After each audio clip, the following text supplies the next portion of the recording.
Ciao, good morning. Today I booked a tour of Murano and Burano, which are two of the islands surrounding Venice. So we're gonna go look at some glass blowing, we're gonna look at some needlework, some lace making, and it should be a great day. Hopefully the weather holds out. It's a little cloudy, but I think it's supposed to clear up later today. So let's go ahead and get started.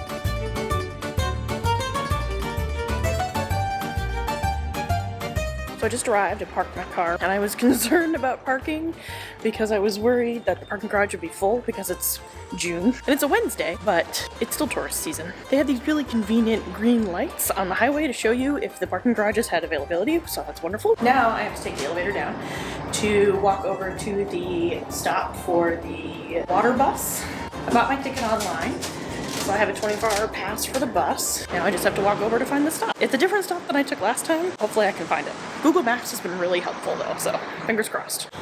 So I made it to the bus station, and it's important in Venice to make sure that you're at the bus station that goes the right direction you want to go in. Fortunately, Google Maps tells you which one to go to, so I'm looking for B for 5.1, and that's exactly where I am. I bought my ticket online on the app, so all I have to do is activate it, and it's good for 24 hours.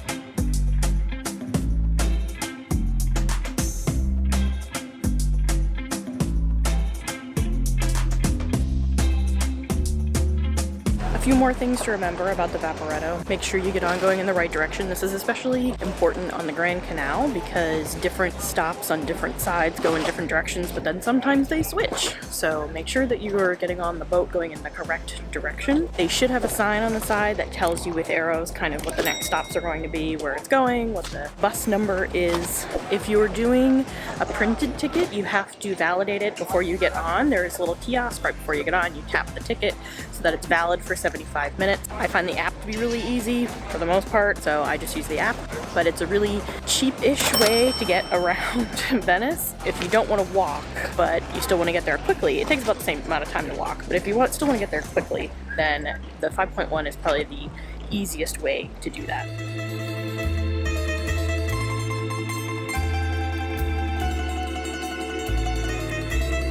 So it's about 9:17, and my tour starts at 10, and we meet at the statue that's right over there, but I desperately need to pee. So we're gonna see if we can find a bathroom. The bathrooms in Venice, you're gonna pay to use it. Either you pay as a patron of the restaurant that it's in, or you pay like €1.50 to use just a regular bathroom, but you're gonna pay either way. There's no free bathrooms in Venice.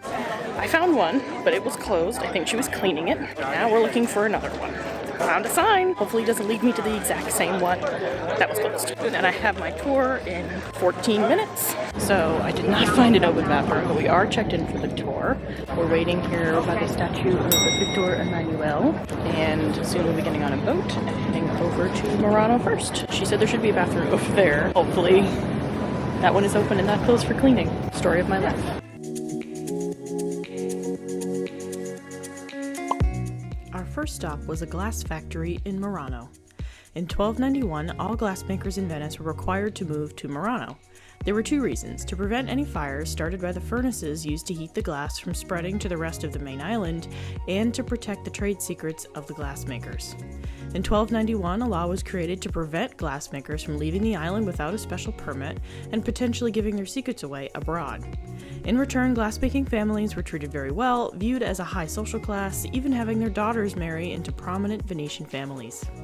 In the 1800s, glassmaking started a gradual decline due to the Habsburg takeover of Venice and their preference for their local glassmakers. They also made importing materials to make glass prohibitively expensive. The total number of glass furnaces on the island went from 24 down to only 5. One goblet is different from the next one. Glasses are made by hand. Glass blowing is like one of us, one of a kind. And when somebody asks me, Manny, I like 6 glasses, perfect. It's a sad word. We try to reach perfection, but we're not allowed. Why? Because we're humans. The glassmakers then stopped their production work and demonstrated the making of a glass horse. This skill is actually used to test glassmakers to see if they are ready to move up to the master level after at least 7 years of training and observation. The host was telling us that he would do it in less than 2 minutes, but my recording shows that he actually only took 1.5 minutes. In 1861, there was a revival in the interest of the history of Venice, which also spurred a revival in the arts of Venice, including the art of glassmaking. It was around this time that the first glass school also opened. In 1995, the region of Veneto started certifying Murano glass to prevent imposters. Now, only glass actually made on the island of Murano is labeled as such.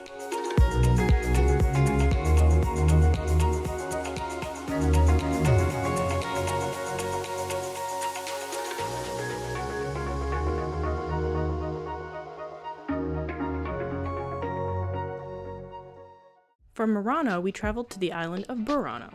Burano residents had none of the privileges of the residents of Murano, despite their names rhyming.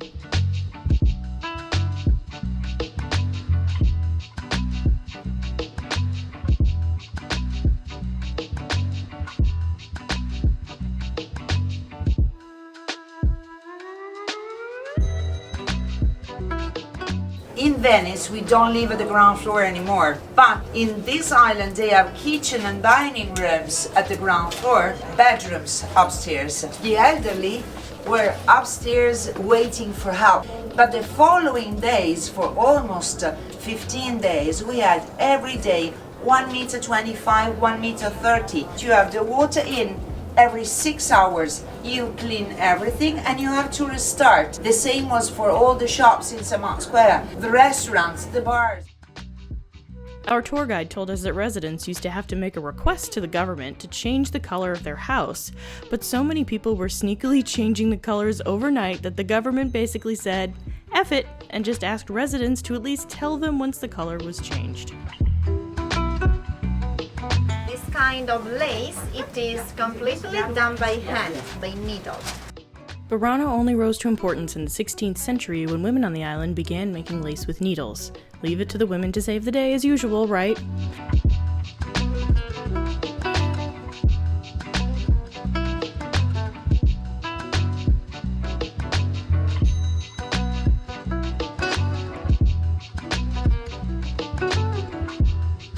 Still, just like Murano, Burano declined in the 18th century, but saw a revival around 1872 when a lace-making school opened on the island.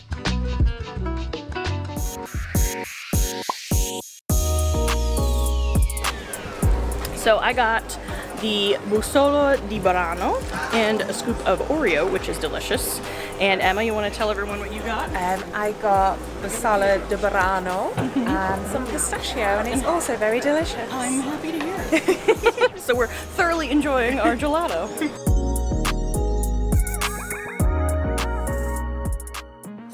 So after my tour, I was starving. A newfound friend and I found a Cicchetti place. So we're trying some Cicchetti.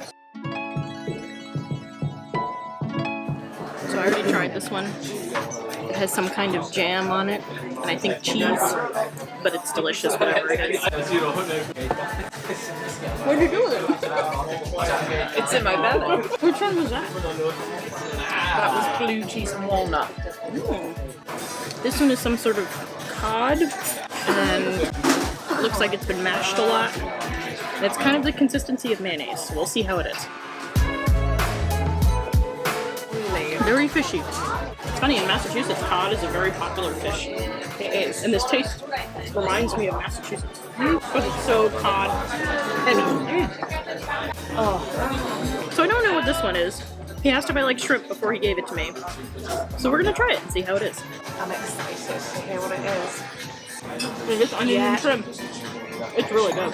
It's very onion forward, so if you don't like onions, it's not a good one. Love an onion. I also got this adorable little pizza that I already ate half, but they heated it up for me, and it was really good. So I'm excited to eat the second half. Very doughy, not a lot of cheese, very tomato forward, but delicious.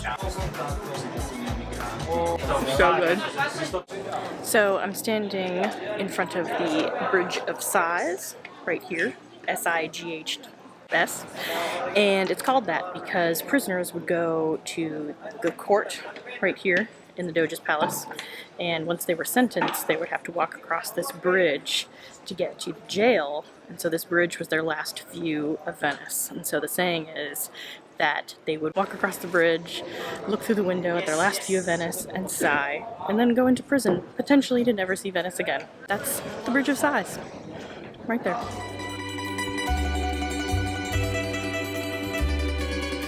So sometimes you just need to find a pub and have some water and use the bathroom. My new British friend Emma and I are in a pub. She's having a coffee Americano and I am having a water and a glass of lots of ice.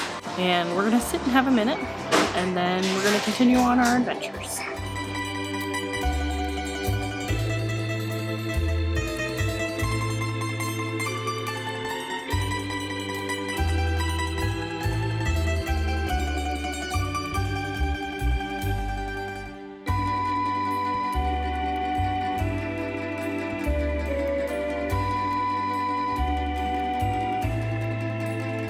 So it is 11:53. I just made it home. My new friend Emma and I went out for sushi in Padova because she does not like pizza or pasta and was desperate for something to eat. I drove us the 40 minutes from Venice to Padova. We walked around, we had sushi, then I drove her back, and then I just drove back from Venice. And it is almost midnight, and so I'm gonna go to bed and end this vlog here. So I hope you all enjoyed my day in Venice, seeing Murano and Burano, and I will talk to you guys later.